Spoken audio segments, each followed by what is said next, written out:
Well, hello and welcome to In the Growth Space. My name is David. I am really glad that you've decided to join me here today. And I'm really excited to share this conversation with you. And this conversation is with somebody who has worked with a lot of startups, and he has scaled and grown companies through the human side of the business. You're going to really love Gerry. I know that you're going to love his approach. We only scratched the surface of the things that I know that we wanted to explore. So be on the lookout for some other episodes with him, not only here on this podcast, but also on his podcast called Business Mastery. We talk a little bit about that in the conversation. He is such an engaging guy, and I think you're going to really enjoy the conversation. Before I tell you a little bit about him, let me just encourage you to make sure that you subscribe to the podcast. And if you would, maybe just go out and write a sentence or two about what you've learned from the podcast or what you like about the podcast. It doesn't have to be a lot, but it would really help us to encourage others and other business leaders to get into this growth space, to get into the place where they're growing themselves, they're growing their teams, they're growing their companies, and they're thinking about how to develop the next generation of leaders, because it's really a part of our mission here to help other leaders to grow. So go out, subscribe, give us a rating, give us a review. I'd love to hear any feedback that you might have.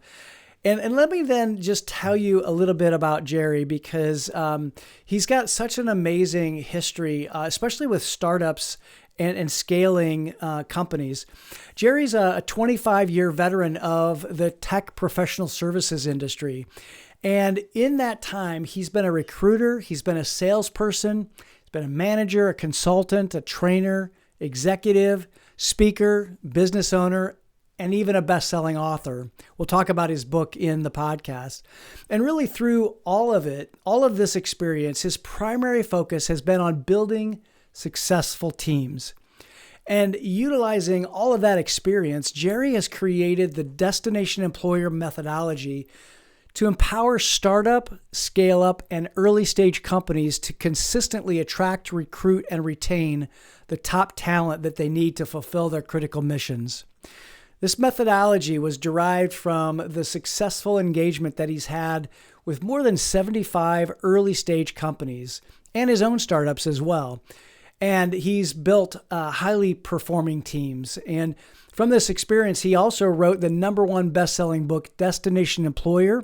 And he uses that experience to this day in supporting startup growth. There's so many things that I could say about Gerry, but let's go ahead and get into this episode right now and enjoy my conversation with Gerry Gadoury. Well, hey, welcome to In the Growth Space podcast. Gerry, I'm so glad to have you here. This is going to be a fun podcast, I can already tell. Thanks for having me. I appreciate it. It's an honor.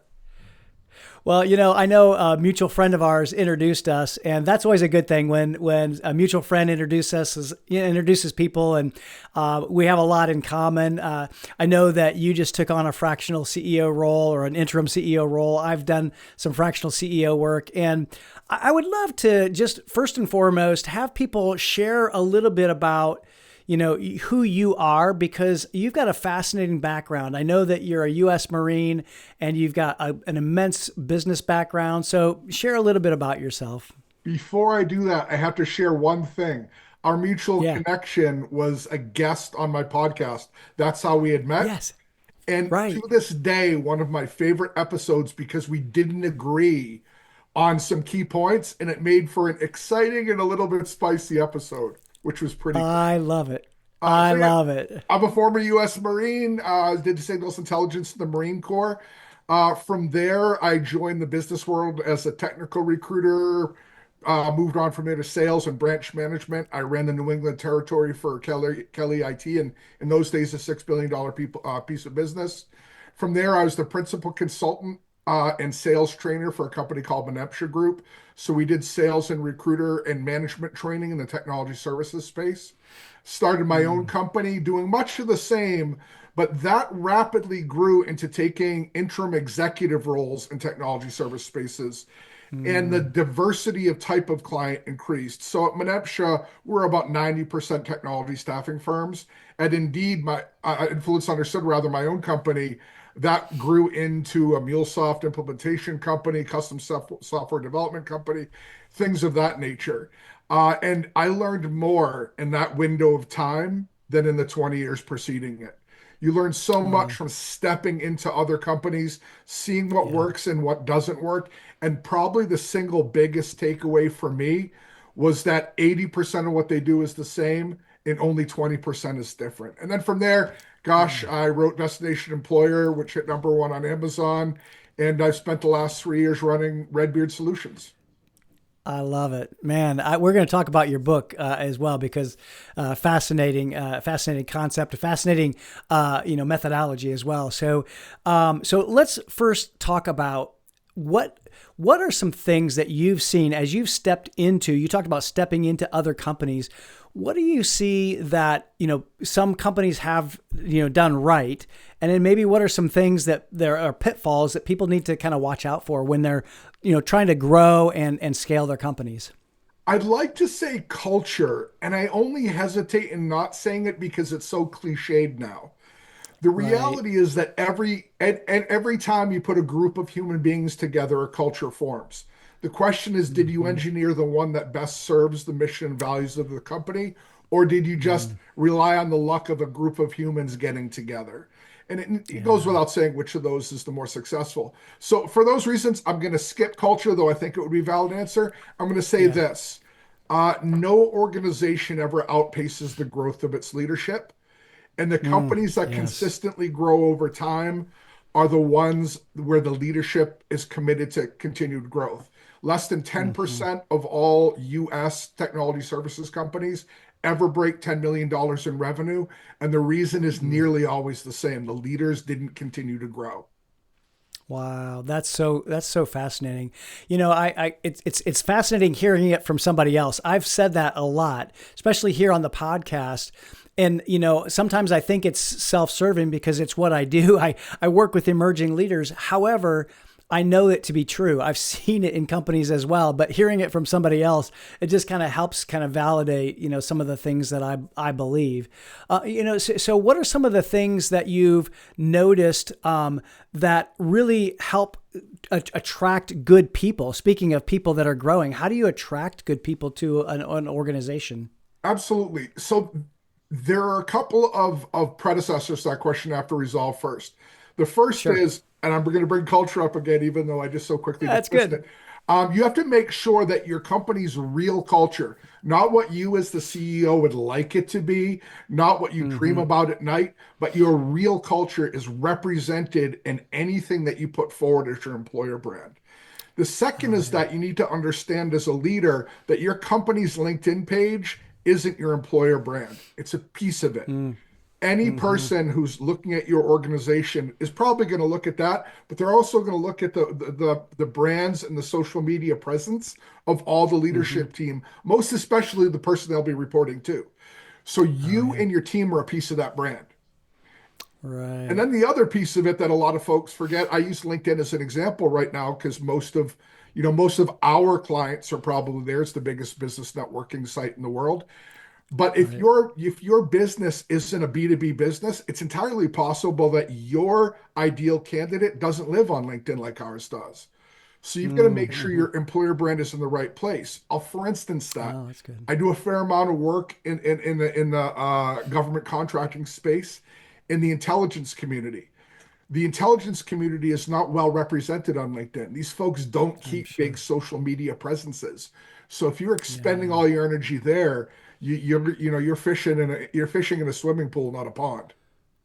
Interesting. Yeah, I never would have thought that, but that makes perfect sense. I mean, if you're, in a certain community, and I would even say too, if I'm a let's say I'm a plumbing or heating and air conditioning kind of a Great company, examples. there's probably a lot of blue collar people that aren't on LinkedIn. So we need to make sure that we're fishing in the right pond. Exactly. The trades aren't represented heavily in LinkedIn, but there are places where they are. So the next Mm-hmm. logical question for you as a leader, would be, where do these folks go? Are there trade associations? Are there conferences? Are there podcasts? Mm, Are there yeah, right. newsletters? Where do these people congregate and how do we get in front of that? Yeah, that's so good. Well, I know that you talked about writing a book, and I would love for you to talk a little bit about your book, specifically the methodology that you use. I believe it's called the Destination Employer Methodology, and I think that's the title of your book as well. So maybe talk a little bit about that, because we're talking about attracting good people, helping people to grow. And I think there's a lot of value in you talking about what you wrote about in your book. I appreciate that. Thank you. So, first things first, as a former Marine, that book has precisely zero fluff. It is literally a step by You, step guide. I was just going to say, and what I know about you, the interactions we've had, there's no fluff, and I love that, Gerry. That's Exactly. great. You dig me or you don't. You get the real thing every time. But no, that That's book, right. no fluff. It's literally a guide from A to Z on how to build what we call a destination employer. So, one of the Mm, gigs I'm most excited about is my time with a company called Apicero. mm, Apicero is a MuleSoft consulting company that we grew from startup, zero employees, to over 2,500 consultants, nine offices in wow. three countries in under 5 years. Sold it to Wow. NTT Data for nine figures. It's absolutely a rock star story. But there were a couple things Mm, about it that made it unique. Number one, being a MuleSoft company at that time, getting MuleSoft work wasn't very difficult. Getting MuleSoft consultants to do the work was. Every mm, MuleSoft consultant at that point in time probably had three offers every time they put their hand up looking for a gig. So we had to mm, find a way to differentiate ourselves. And that process in discovering what succeeded there, as well as some of the leadership training I learned in the Marines, became the destination employer concept. And boiled down mm, very simply, it's this. In order to thrive, especially in technology services, this is true of everywhere, but especially in technology services, or even more accurately, any service where your ideal candidate, where your core skill set type is hard to find and easy to lose. The way that you mm. succeed and you thrive is to develop a reputation in the marketplace as the location that top talent can go to 10x their career. I How you love that. do that, we broke down to three phases: attract, recruit, and retain. Right, right. Well, and I think that in today's world, I mean, that's something that every employer needs to know. They Yes, they have to be able to develop their people, because if they're not being challenged, especially high performers, if a high yes. performer comes to a company and they're not challenged, they're going to be gone. 100%. So I use a leadership framework I call the EFG leadership framework: engage, fulfill, and grow. And the Campbell Hmm. soup version, condensed for those of you who are young, I love it. the Campbell soup version is this: if a person feels heard and valued, engaged with, they like what the Hmm, company is doing and it aligns with their personal mission and values, fulfilled, and they're growing in their current role and ideally have a hmm. path for further growth in the company, then they're staying. Yeah. They're incentivized to thrive there. And if you've got a whole team of Hmm. people that are incentivized to thrive, you can't help but to succeed. So that EFG Yeah. leadership framework has worked like magic for me. Yeah, I love that. And is that what you used at is it Apsero that you Yes, talked about? Is it it's what I use okay? and what I teach. I use it at my company now. The other thing, a little bit of a tangent, but very related, is this. As the organization grows, you know this from your own time as an executive, you as an individual, as the founder, as a leader, have to gradually, more quickly than you would like, give up day-to-day responsibilities to other people.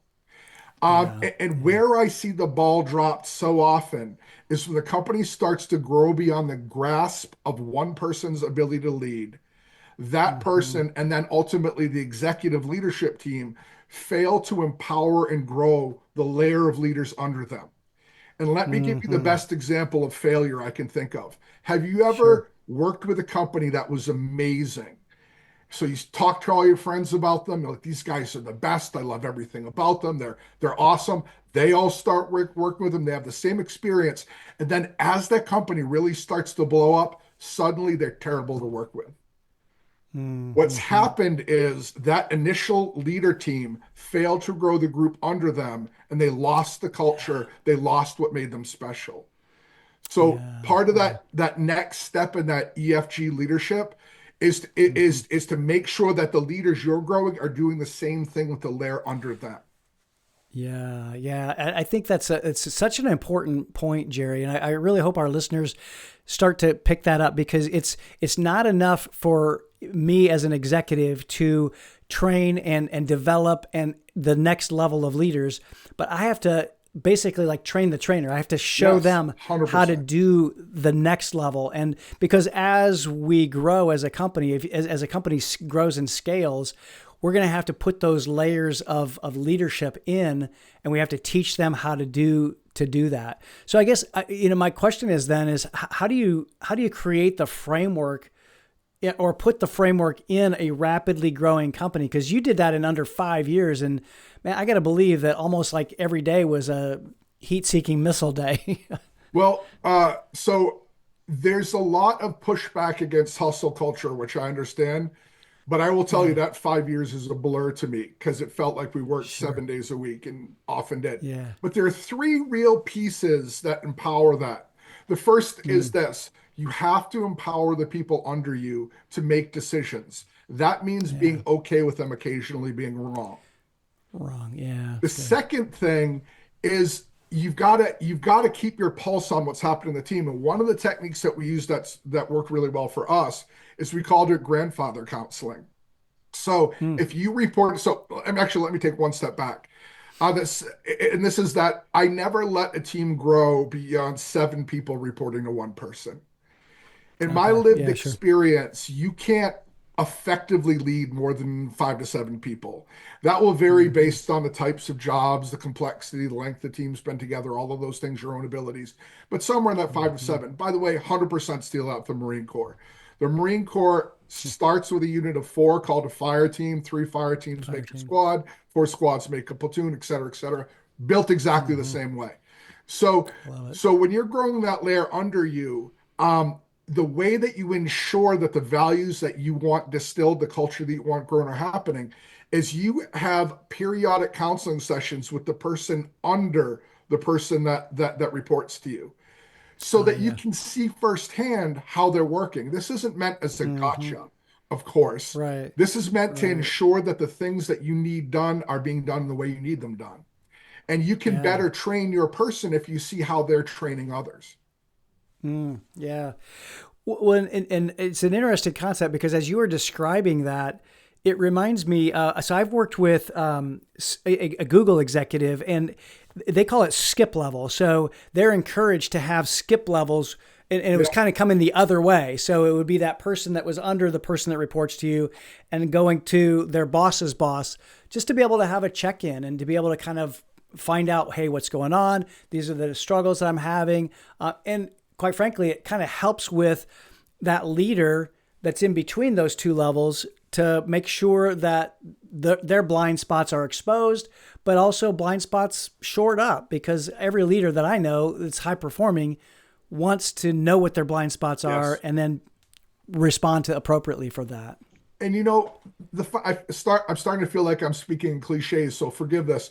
But the That's great. foundation of any successful business relationship is trust and success. And what you Yeah, just for sure.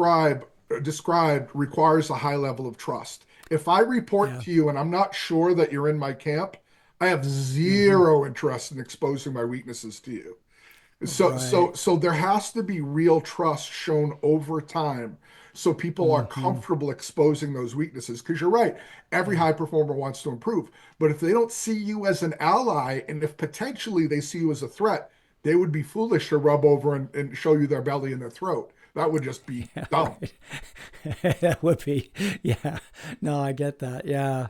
Well, what else can you tell us about your methodology in the book? Like, what else is a lesson that you've learned that either helps attract or engage or retain those high performers? Sure. So going back to what I said about trust and what you said about growth, every high Yeah. performer wants to continue to grow. They understand both intuitively and intellectually that when they slow down their growth, their time as a top performer is now limited. So you Mm-hmm. need to understand some things about that person as they grow and accept that there's a very high probability that their growth speed will outpace your Mm-hmm. ability to offer them growth, which is a very Mm-hmm. nice way to say they're going to leave you sometime.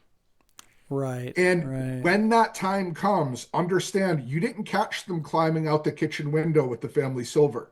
Them leaving is a capacity for their desired continued growth. Make it Yeah. graceful, make it positive, and know that by Mm, doing that, you're creating potential for a boomerang employee when next your paths cross. Referrals for right. potential candidates, because that person's only ever going to speak glowingly of their experience with you. And Mm-hmm. additionally, very often opportunities for more business, because wherever they go, Yeah. they're likely to speak very well of you.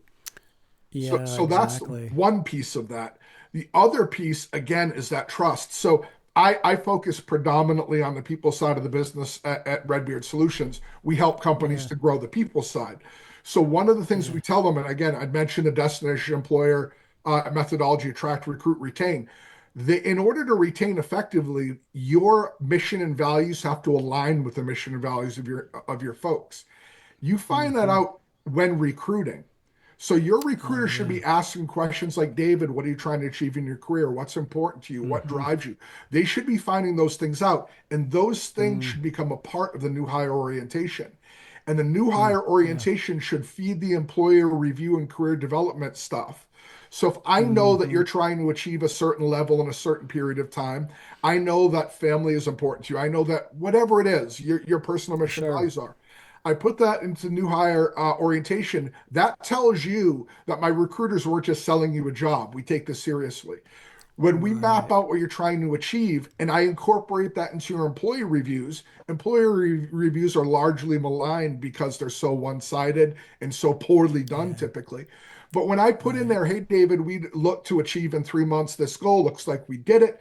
Looks like from a career perspective, you're this much closer to your CISSP certification or whatever it is, your Sure. Six Sigma green belt, whatever's important to you. Um, Yeah. and we're talking about that now. Again, this is about you, not just me. The I more that I love can that. make the things I need you to achieve about your success, a really quick story. Many years ago, Mm. I managed a salesperson during the interview mentioned they were newly married, looking to get their first house. Talked about a Nice. new hire orientation. Hey, I understand you're looking to buy a house for your new family. Super exciting. We worked that through. They wound up, we instead of talk to them about their sales KPIs, how many cold outreach, how many company meetings, all that stuff, we spoke in terms of their down payment. Not Oh, I only did love they that. achieve Yeah. their goal in less than a year, but I was invited to Wow. housewarming. So I like to Oh, think I nice. helped. I love it. I love it, man. That is it is such a such an anomaly in today. I think in today because you're talking about how people, how companies create reviews. I think being able to create a review based on and in terms of or in the language of what's important to the employee makes such a huge difference because that's gonna keep that employee Vested. loyal and yeah, invested. Yeah, absolutely. I love that. I think if I could add to that, Yeah, David, you and I have a little bit of salt in our pepper. So exactly. we remember a time, or at the very least, our parents remember a time when a person had a career. They went to work for a company and they retired. And then it went Yeah. to a place where you worked for a company for 10 to 15 years and you found a new gig. And then it was five, and then it was three, and now it's one. So the reality Hmm. of today's workplace is lifetime employment is improbable. The best Right. way to mentally frame your relationship with your team is that of labor partners with aligned goals.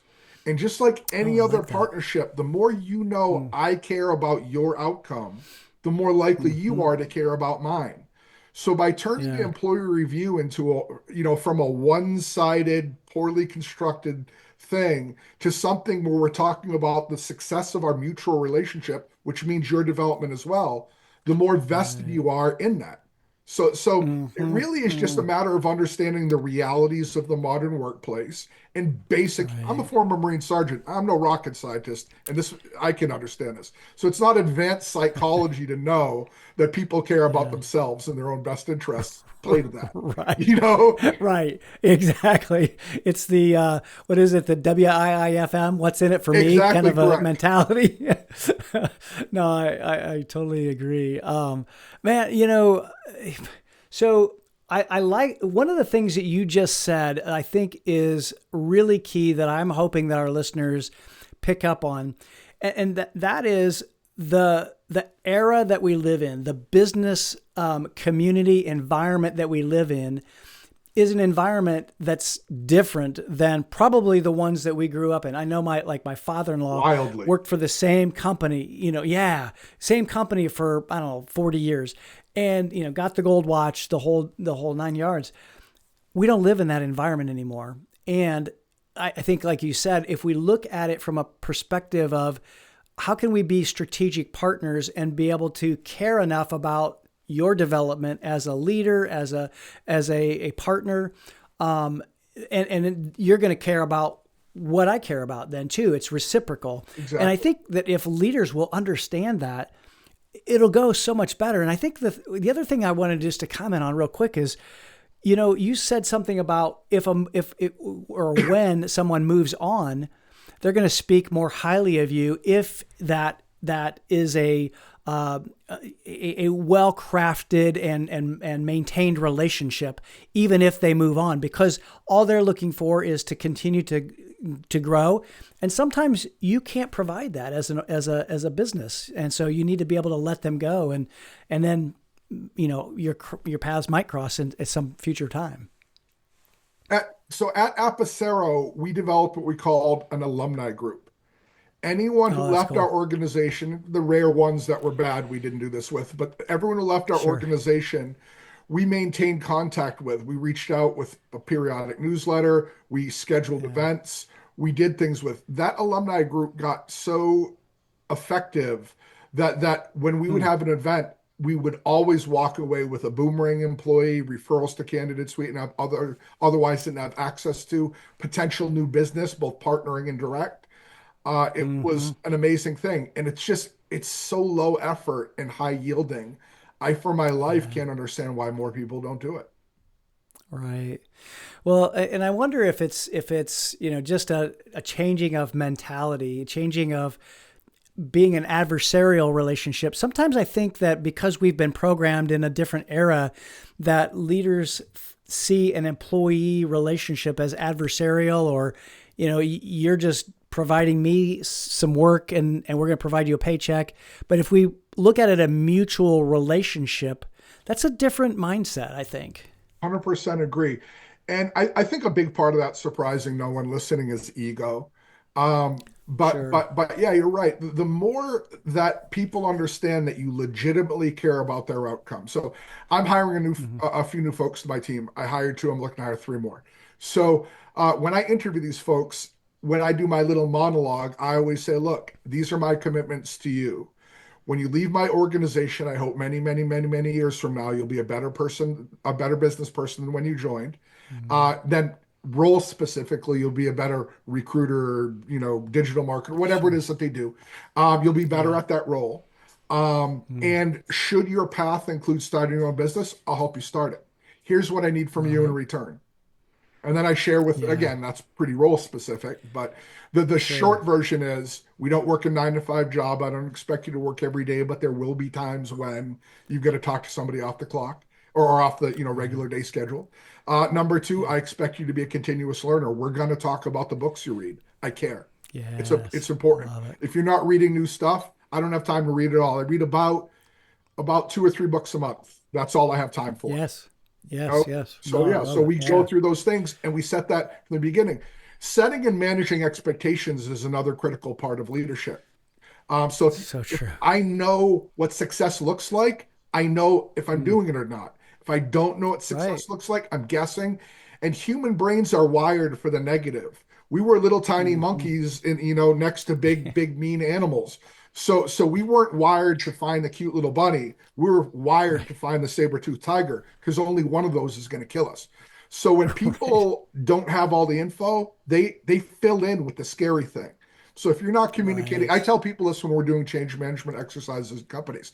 If you're not communicating 5 times more than you think you should, then you're not even halfway to where you need to be. And your teams are Yeah. filling in scary ideas for everything they don't know. Yeah, I love that. So I call it being a chief repetition officer. You have to Yes, just yes. continually I continually I used repeat. I used to say repetition is the mother of retention. Yes, absolutely. I mean, and if you're a parent, you know this. You should know Exactly. this. Exactly. The Oh my example I gosh. like to give is in the 90s, there was a show called X-Files. And Yes. it was pretty awesome. I really loved it when I was younger. Still Yeah. love it. But anyways, it basically for those of you that haven't seen it, it was a paranormal sci-fi show following an FBI team going after the scary, crazy stuff. But the Yeah. executive producer, Chris Carter, didn't have the budget he needed to make scary Mm. monsters. So what he would do, and X-Files became famous for this, the late night flashlight chases through a cornfield or the woods, where you would just get a nanosecond flash of the monster. And what did your brain do? It filled in whatever was scariest for you. It worked Right. because of basic psychology. People fear the unknown. So if you're doing Right. something as a leader and they don't understand, Mm. they're going to fill in the scary part. And the other thing is difference in perspective. If you hire a high price sales consultant to come and train your team, you feel great. Uh-huh. You're like, I'm investing in my team. They're going to love this.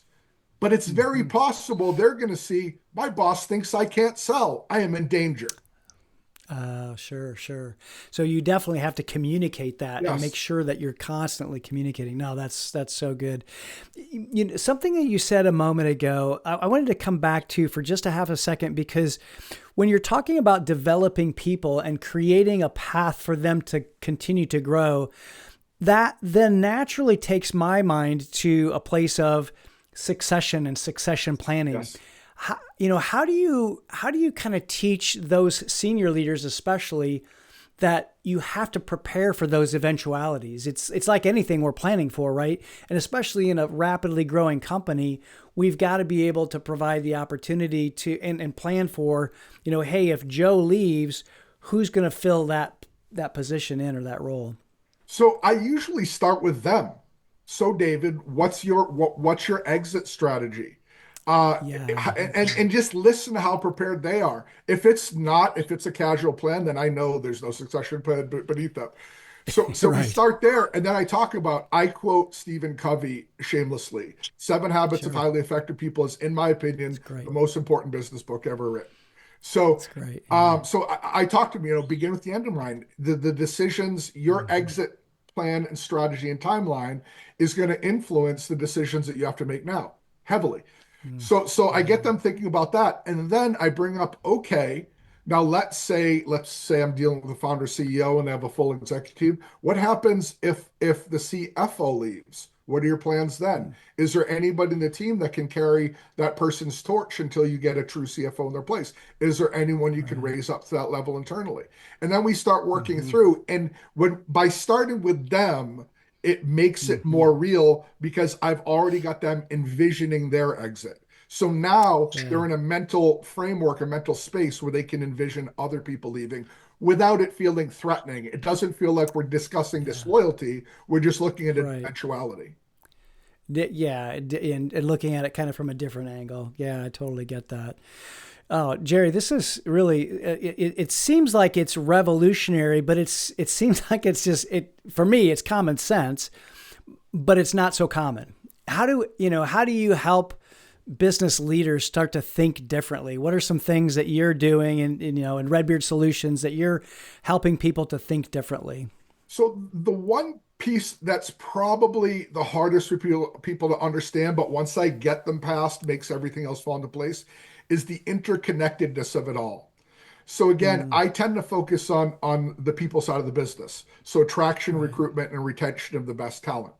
Most Yeah. organizations look at those as different things. Oh, attraction is my employer brand and my marketing group handles that.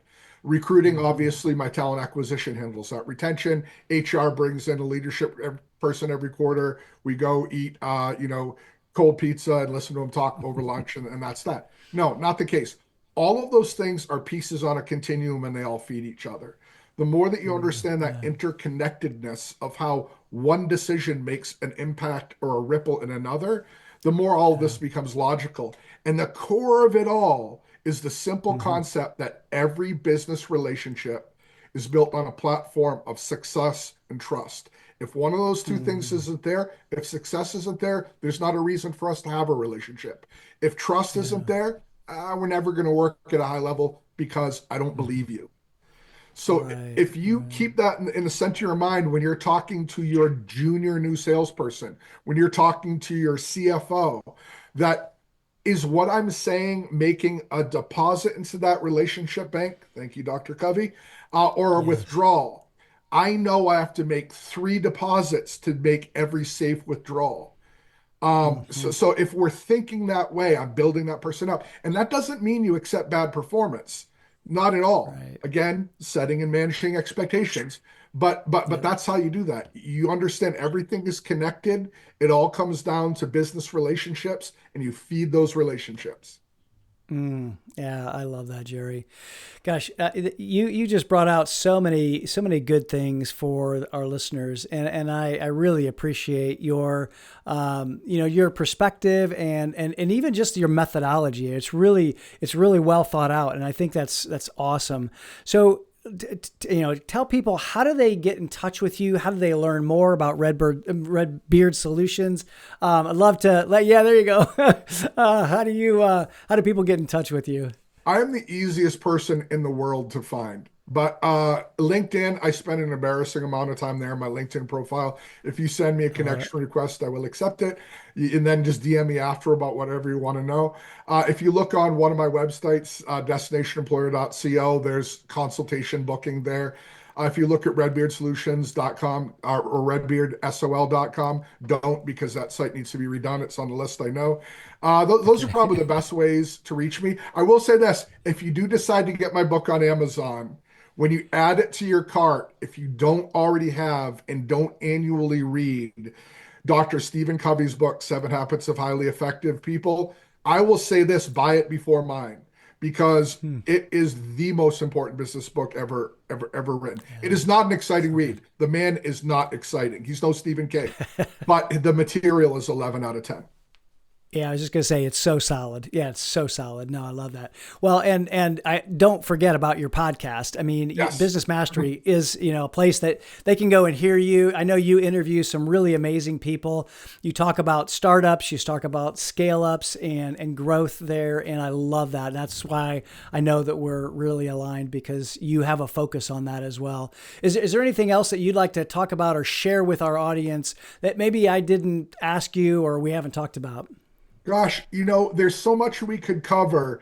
Let me just wrap up by saying this. The real heroes of our economy are the startups, the small businesses, the scale ups.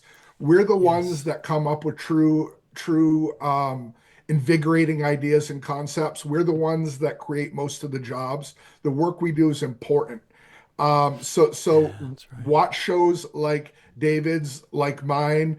Uh, Hmm. Join groups like Tribe HQ or Thrive or any other entrepreneur group, Boston startup group, and Yeah. get around your own kind for that support because it's a tough road, and we often make Yeah. it tougher by trying to do it in isolation. Gosh, I couldn't have said it better myself, Jerry. That's so good. Yeah, definitely don't do it alone. We're meant to do this together, and I love that, Jerry. Thank you so much for being here. We only scratched the surface on the things I know that we wanted to talk about, and we hit on a lot of different topics. So I want to just encourage our listeners, go out and listen to Jerry's podcast. Go check him out on LinkedIn. He's got such a great perspective on how to grow companies, and so I just want to encourage you to go out and check him out. Check out his websites. Check out his podcast as well. So, Thank you. Jerry, thanks for being here, my friend. Thank you for having me. It was a wonderful experience, David. Appreciate it, and thank you, listeners. Thanks for always tuning in. Until next time, be well.